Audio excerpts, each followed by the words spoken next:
I think that the main thing that sets this office apart from most chiropractors is more of our focus on, we're focusing on two things: alignment and movement of the spine. Most chiropractors focus on the movement, but we focus on getting structurally the spine back into alignment as well as moving. And then the other thing is our approach to the adjustment. So the traditional chiropractic approach is a twisting, popping, cracking. I never enjoyed that whenever I was going through school, and I figured there was a lot of other people out there that didn't enjoy it as well.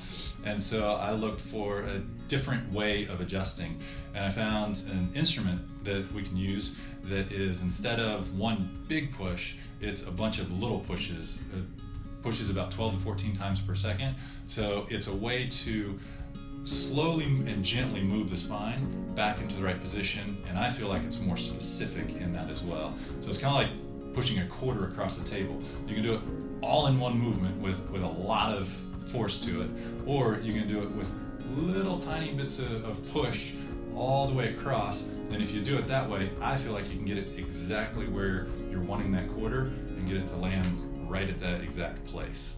Not saying that the other adjustment is bad or negative in any way. It's just that some people I know prefer an easier, gentler adjustment on their body. I'm one of those. That's why I learned how to do this technique.